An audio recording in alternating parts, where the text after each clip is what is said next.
The man who walked into death. In 1989, America faced a threat no one was prepared to confront.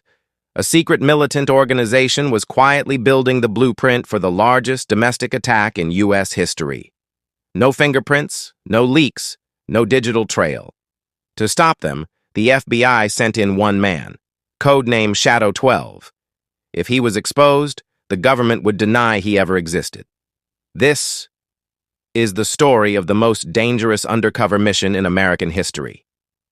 Shadow 12 wasn't chosen because he was the best. He was chosen because he had nothing left to lose. Inside FBI headquarters, Director Mason laid out the stakes. A militant group known only as the Dominion Sect had gone dark.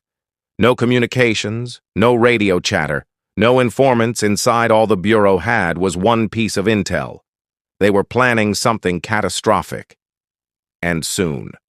Shadow 12's mission was simple. Enter, observe, survive long enough to signal the target city no rescue team, no backup, no second chances.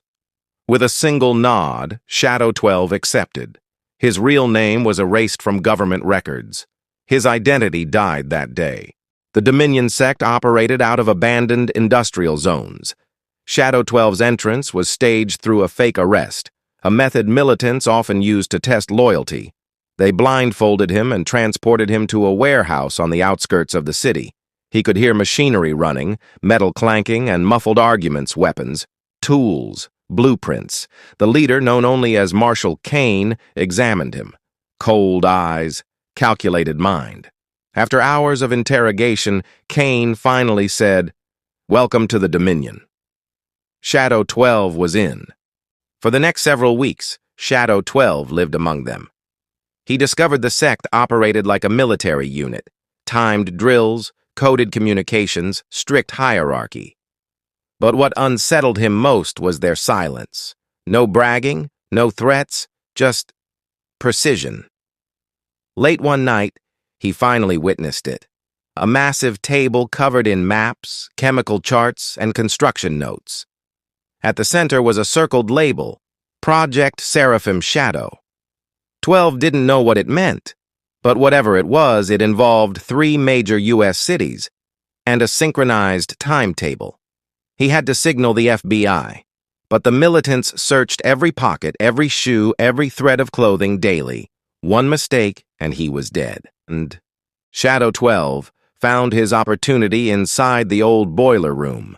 There was a broken ventilation slit, just big enough to slip out a piece of information.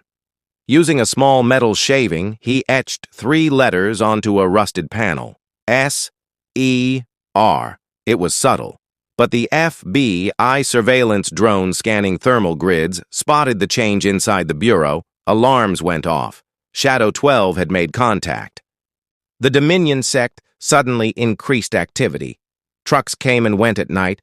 Boxes were moved underground. Members whispered about a departure date. Shadow 12 overheard the final clue he needed. 3 days. They were preparing to strike in 72 hours. He tried to transmit a full message using a hidden transmitter sewn in his boot, but the device failed. Signal blocked.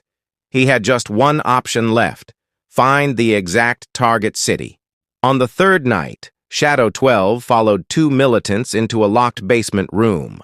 Inside, he found what the sect had been hiding for months: a detailed 3D model of a major American city, complete with transit lines, power grids, and evacuation routes. He slowly approached. At the center of the model was a red marker. The target was clear: Chicago. Project Seraphim wasn't just an attack. It was engineered to collapse the city's communication and power structure simultaneous. Millions of lives were at risk. As Shadow 12 turned to leave, he heard a voice behind him. Marshal Kane. "Looking for something, Agent?" Kane had known from the beginning the sect had fed him false intel. They knew every step he made, every whisper, every glance. Shadow 12 wasn't hunting them. They were hunting him. Kane raised his weapon, but Shadow 12 wasn't out yet. He dove behind a metal crate, grabbed a toolbox, and smashed the emergency light. Darkness swallowed the room.